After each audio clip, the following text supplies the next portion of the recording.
emperor, the conqueror, the champion is here. Uzobu, uzobu, eiba, eyu, dun, dun, dun, dun, dun, ba-dum, bum, bim, bum, bum, Hi everyone, welcome to another amazing episode of Conversations with the Fair Talks. I am genuinely excited because the Odogo himself, the king himself of the Ogunjobi dynasty is here.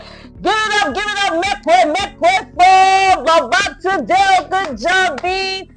CEO Jobi Photography. First off, if you have not used Jobi Photography, you have not taken pictures because I mean. Anywho, my husband is here and I'm excited. This is a very special episode or edition of Conversation with the Fair Talks, right? It's going to be happening maybe once a month. I'll just have a guest come. We'll talk about stuff that will add value to everyone. And the very first episode is happening with my husband, and I'm genuinely excited. So welcome, Hubs. Welcome to Conversations with the Fair Talks.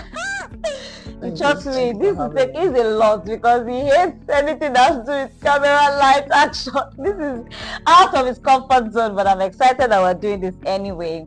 We're going to be talking about something very special today. I know that I've done a video about our experience when we lost the baby, yes, at 6 months pregnancy and all that. I've shared from my own perspective and all that, but you know, as it always happens, right, the world always focuses on the woman because the woman obviously is the one going through the situation and all that, but sometimes the men too are going through something that we don't know. So today, right, and this is not even scripted because I don't even know what he's going to say, right? I just put him on the spot and said, babe, let's just have this conversation from a man's perspective because I know that a lot of husbands go through this and all that. So let's share with people what he went through, how it was like for him. I mean, if you haven't seen my video, you can check it. It's on my YouTube page, on Instagram and all that. But let's hear from him. Today is all about the man, right? What was that experience like? And I'm just going to do a very quick recap. We lost that pregnancy at 6 months. There were a lot of complications at that time. Watery discharge, and so I'm going to just take it from the top. I'm not going to say the story again because I want to believe that you have watched it. If you haven't, you can pause quickly, go back and watch the video, and then come back to watch this one, so it will be more interesting for you. So, babe, Mr. Ogunjobi, right? Let's not do baby. This is a very serious professional environment, right? Okay. So, at that time, let's start from the beginning, right? And I'm happy we've not even discussed this. So, when it started, right? First, should we even start from first trimester issues when I was always sick and all that stuff? All the vomiting, I cannot eat, I cannot do. What was always that period like for you? Because that's not your first time. That was like, we've done it like 3 times. First trimester is always very, very that was the second crazy. one. Yeah, that was the second one then, yeah. So what's that period always like for you when I'm just almost useless? It's a very blessed period, you know. It's a very challenging period for her. She's practically, you know, down. You know, sometimes for days she can't do jack. She can't do anything, right? The throwing up, and then, you know, the vomiting and all of that. I mean, there were times that I felt like, hey, babe, this baby that is trying to, you know,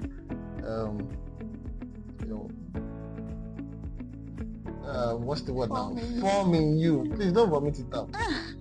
Because this is your vomit. I mean, it was always very, very, very, very tough.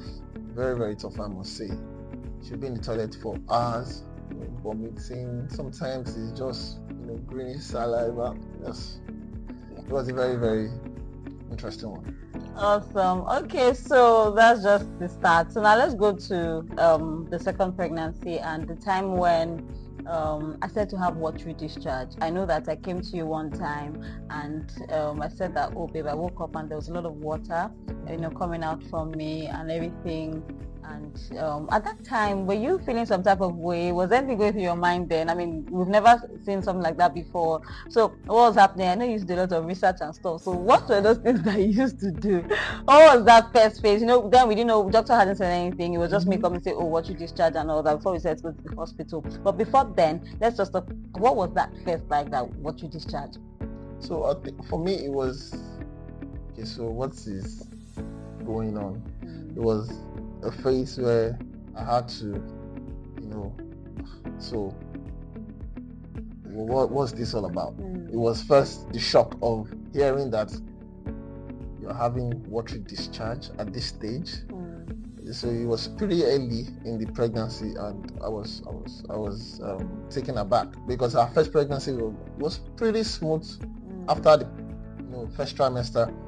So this time around it was quite shocking. I mean, I wanted to get more information about watery discharge, during pregnancy, especially during the early stages. So first thing I did was, okay, get a hold of what is going on.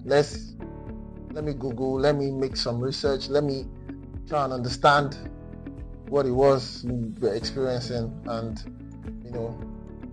because I don't think I've heard anyone having watery discharge at the very early stages of pregnancy. I mean, I hear when people at the later stage, of pregnancy, when they have watery discharge, oh, the baby's about to come out, but baby will never form. Sorry for my pigeon. Baby will never form. I didn't understand it. So it was first trying to understand what was going on. It was a shocking information. Watery discharge, what's going on? And then when I got a hold of it, and then I think that was when we decided to, go up and then take it to the next level, go and see the doctor, the gyno, and things like that. Yeah. Awesome stuff. So we went to see it kept happening. We went to the hospital. Doctor said there was nothing much at first. They first said there was nothing going on, and they remember we had the family event, and at that event the water was now a lot.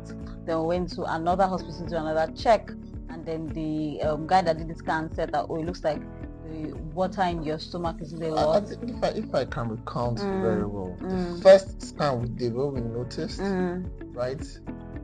I think there were some concerns raised, but it wasn't anything to worry about. Yes. Exactly. That's what I said. They said nothing much. Yeah, it wasn't anything to worry about. So they told us, the amniotic fluid, the fluid around the baby, is not so much. You know what? Let's start drinking more water. Let's take more watermelon. Yeah. I mean, all of those things. Drank so much water then, right? And then we now went to the second hospital, and that's when that one came out. Yeah. So backstory a little bit, because I want to give my own account of all of this. So at the early stages of this pregnancy, we were going from one hospital to the other, as a result of first trimester issues and things like that. And they kept on putting on admission, one admission after the other, giving her drips, trying to stabilize her. She was strained up a lot. She was not really eating. She was getting leaner and leaner. I remember, I think we went to about 3 hospitals. So at the final hospital was where we did, I think, the what do you call it? The scan. And that was when we were told that, the fluid around this baby is a little low, and that it was nothing to worry about at first. Then, like she said, we kept on, trying to mitigate, the whole effect, or would I say consequences of having low amniotic fluid at that early stage. Kept on drinking water, kept on putting on bed rest, a lot of bed rest, a lot of, just trying to get fluid into our system as much as possible, And then, lo and behold, we had a family event. My wife, the superwoman that she is, blessed woman, and she kept on, she not like she stressed herself out of the ordinary, but she pushed just a little bit too much. And then the next thing, she was dripping all over.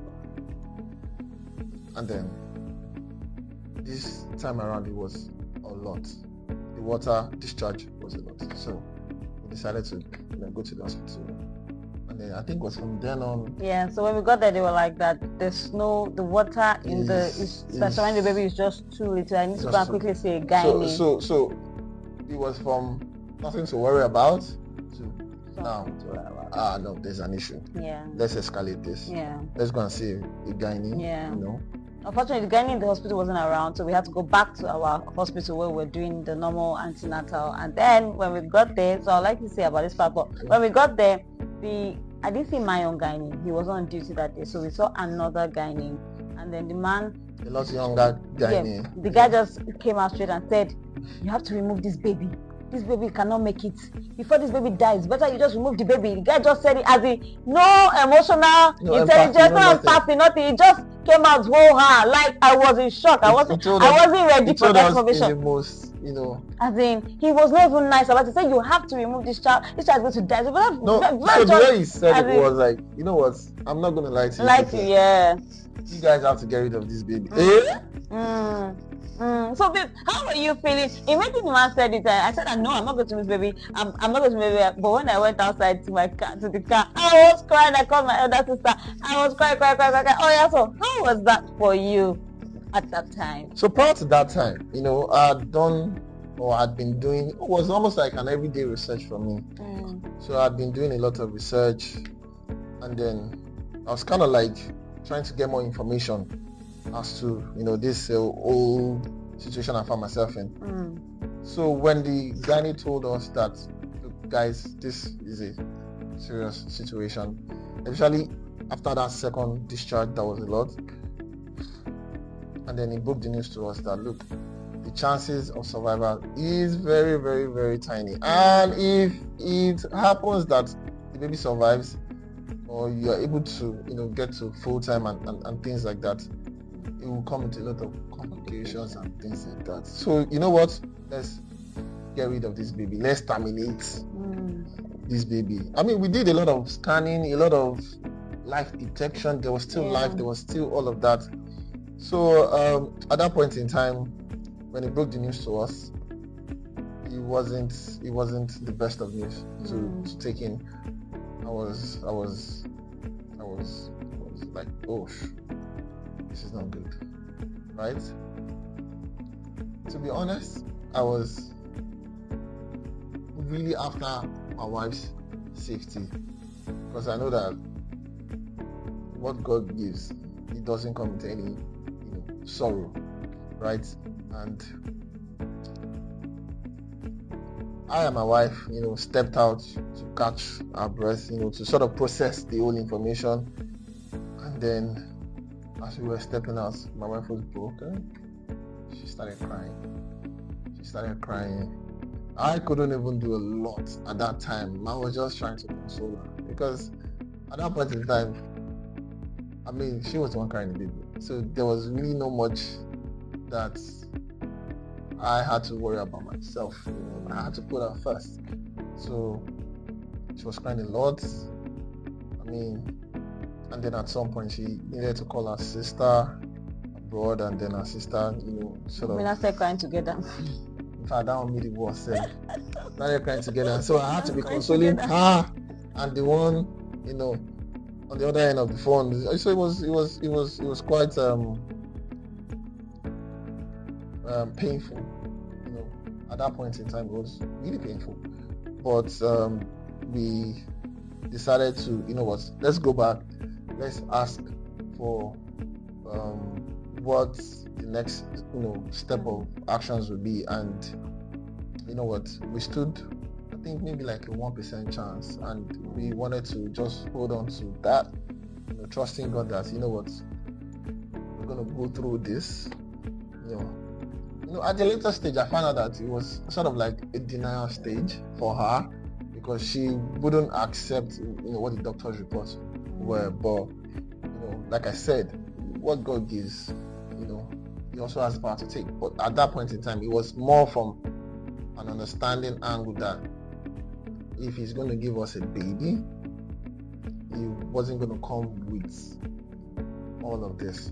Because if we have to go through the whole 9 months, go down the whole 9 yards, it was going to be a very, very delicate situation.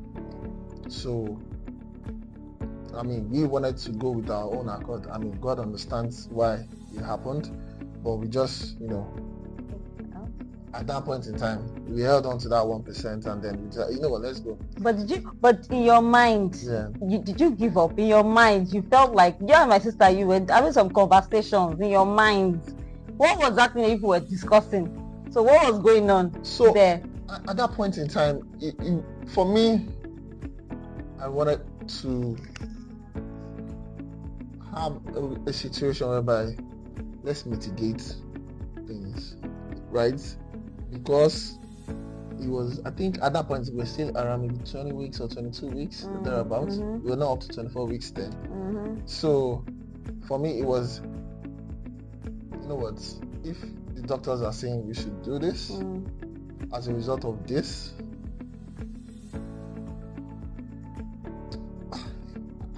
to be honest, it was a very tough decision, right? But in your mind, you were like, maybe we should just take this baby out. Yeah, you thought it now. I think maybe a lot of things that I thought that period. I mean, this was almost like. But how come you never told me what this thought was? I couldn't tell you because I was trying to be as strong and I was trying to be there for you at that moment, right? So I can't come and say that, you know what, babe, let's take this thing out, because at that point in time, I've broken your head. Yeah, at that point in time, it would have further, killed your spirit. Yeah. Because you wanted us to take that chance, right? And I was like, you know what, that decision, I was gonna stick by it. Yeah. Nothing will change. I mean, it resulted to me spending multiple days, weeks in the hospital with you, sleeping on the same bed. Thankfully, I didn't even have a bed. I would just sleep on chairs and things like that, just making sure that she was good. We kept on monitoring the situation. Okay, has this fluid, has it increased a little bit? Almost every hour they were checking for life, and things like that. It was. So I mean, during that time, my husband was, because we had a son then, so he would resume after dropping Samuel in school. He would resume into the hospital, stay with me, go and pick up Samuel, bring Samuel to come and spend some time with me, take Samuel back home, and then that's how the cycle was every day, going back and forth and all that. It was such a very trying time for him, and even though I said a lot of accolades and thank you to him, like my husband did amazing, he did fantastic, he was a great source of emotional support then, and he was physically stressful and all that, trying to ensure that I'm keeping tabs with our son, with him. To be very honest, all those things, it was nothing. The situation on ground required more. And I wish I could even do more. I wish I could just, So all those ones were really nothing to me, because it was a point whereby, see, my wife is here, my baby is also there. She's not eating so well. The baby life is there, but it kept on getting, fainter and fainter, Amazing. By each passing day, and it was so. I just tried to, bring everything around that could just, lift our spirits, making sure that my son, before going to school, come and see mommy, say hello to mommy, pray together, and then after school we bring him before, we take him back home, making sure that he was good. My wife was good. Fantastic. So that was such a great one. So when finally the doctor said that morning, he wasn't around, he had just gone to drop our son in school, and they'd come to check and they saw that the baby had died. And then I had to call him. There was no light. I had to call him that, hello, uncle, where are you? Something has happened though. And they was like, what's going on? I'm like, yeah, you just need to come here right now. It's very important that you get here right now. And then when you came, I told you what had happened. How did you feel at that time? Were you surprised? Did you expect that it was going to happen? What was going through your mind? At that point in time, to be very honest, I was surprised, right? But I wasn't really surprised. Okay, so now, because I had done a lot of research, every day I was always Google scientist. I was always checking. So I was trying to gather a lot of information. I was also praying because I didn't want to be in a denial state. I was also praying and all of that. But I kind of had this sort of peace that whatever happens, that was God's will. So, checking, doing scans. I think there was even one time we went for something that I had to, I can't remember what it was. It was so painful, right? But all of that was just very, trying, if I may say. And when the doctor told us the news that, there's no life again, so the next thing is to do evacuation, and this time around it wasn't even the normal evacuation, because the baby had formed, the embryo had formed to a certain level, so she had to push out the baby. I think that was the one that was the one that I was really worried about. That one made me feel some type of way, like, because our first baby was through CS. She couldn't push out because the cervix was too small. This time around, now having to push. Because if I don't push, they will cut me. And if they don't push, they will cut her, which will result into a lot of complications. It was just a lot. It was just a lot that period. So they had to dilate her. And the process of dilation. They had to. So I think we stood a lot of risk. There was the risk of infection. There was the risk of a lot of things, right? So they had to start the process as quickly as possible. It was almost like a fast, process. Like, you don't have the time to say that, what, doctor, we are not doing this. Give me till 24 hours or something. No, it was, you have to do it like today. This thing has to come out of you. If it doesn't, anything that happens, it's on you. But the baby did not come out. I wasn't dilating so far. So she wasn't even dilating, right? Someone that the first baby cervix was too small. So this time around, prayer point.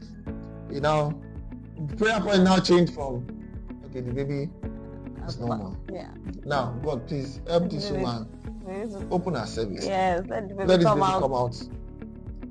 Peacefully, and let's just process our loss, and let's thank God that at least my wife is still here, and all of that.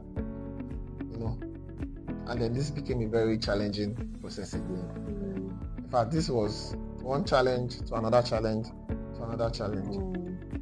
So the process of dilation was very trying. Thank God for the midwives in the hospital at that point in time.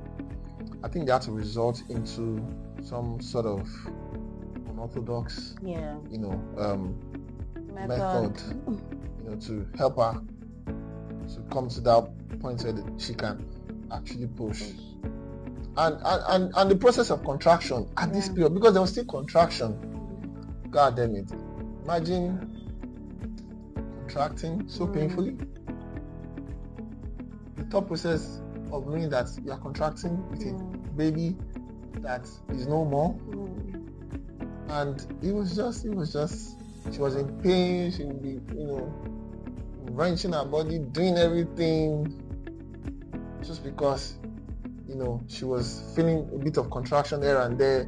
Just be telling her, babe, sorry, Bele, hey, see what I don't call, so God, which one is this now? And it was just a very, very challenging period, and she contracted for how many hours? So you remember that it was Monday they started what's that thing even called? So when you try to make someone fall into labor, they did that on Monday, because the very past Monday morning, and we decided the process might be on Monday. Monday, nothing happened. I didn't feel anything. Tuesday, nothing happened. I didn't feel anything. The third day, that's when the doctor now gave us that ultimatum. So it's induction we've been trying to remember. That's the word we try to remember when you induce a lady. So now, when the guy said it has to happen today, right? So how were you feeling? Were you afraid that, because if it doesn't happen, they're going to have to cut me?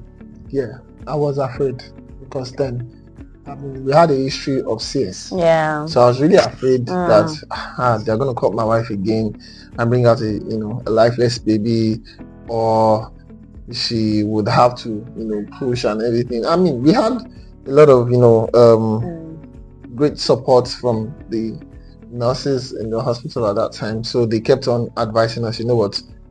I mean, I think I mentioned it earlier.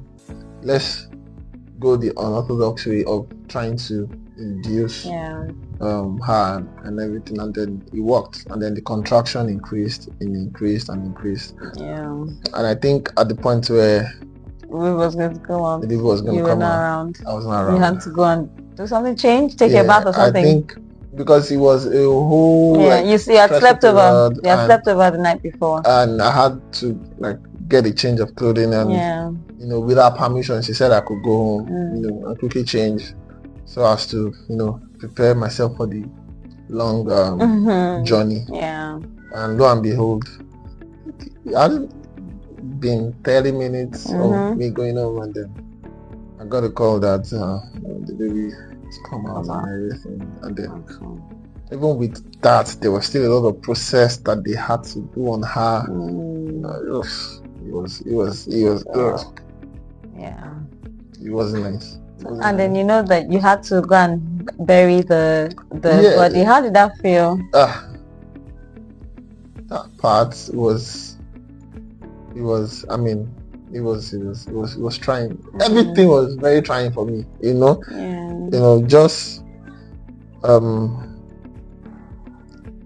just let me add this note to it. So in my wife's family, right, luckily for them, they've all had grandchildren in boys. There were no female grandchildren, and this was going to be like the first female grandchild, and so that part really got me emotional. And I had to do the whole burial thing and everything. But I mean, I did it, but it was very, very trying, very challenging. I can imagine. And I said it with a lot of prayers, and it was just knowing that God was on top of the whole situation. Whatever He decides, I just trust that it's not for anything. It's not to harm. It's not to. God just took away what could have resulted into a lot of trials and things like that. That was the way I saw it, and God just came through for us on that point. Wow. And the baby came out and all that stuff. How did you feel after the whole thing? I went back home. How was it like for you? Your adjustment and stuff? Honestly, everything about me was... I don't remember everything about me. To be honest, I don't remember everything about me because I was really worried about her, right? There was something that happened even when the baby had, there was no life in the baby again, right? My wife had some friends that were trusting, or they were going through like a similar process. My wife was still strong for them. She was still praying with them. She was still very, very active as she used to, be. And so those were really trying for me, like, you can't be going through this and you're still sort of strong, you're still sort of this, active and stuff like that.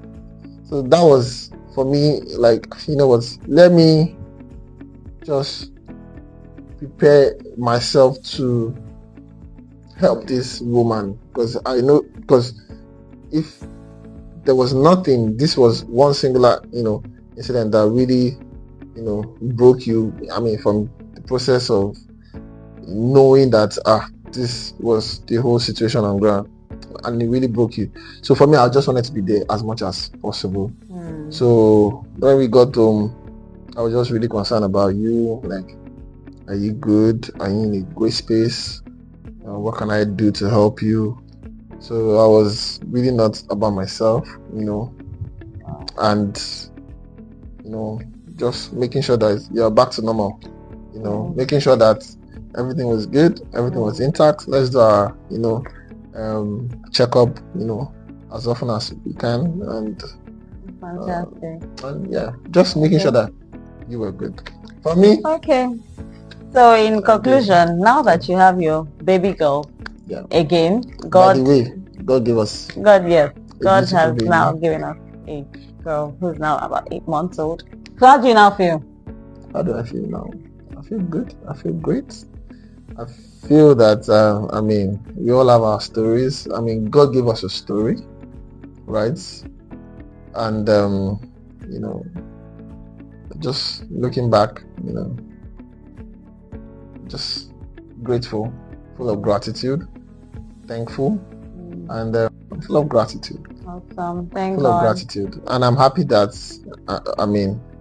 it dealt a blow to my wife, but she was really strong, and that sort of just made it very, very easy. Not easy. It wasn't easy, but it just made it a lot more better to manage. Yeah. Awesome. So final words from you. If I just want you to give a word of encouragement to anybody or any family who's maybe going through the sort of waiting period, or maybe they've had a loss or maybe a miscarriage or whatever it is, and then just need this sort of encouragement. So my word of encouragement would be that just don't give up on God, right? Don't give up on God. Stay consistent in your in your communication with God. Stay prayerful, and just know that God's plans for us is not of evil. So whatever happens, at the end of the day, God remains God. It doesn't change. Awesome. Could have been worse. We could have. It still wouldn't change who God is. God is God, right? So, for everyone going through a similar stage, just stay strong, stay hopeful, stay prayerful, and don't lose hope. Thank you very much, Hobbs. Thank you for coming.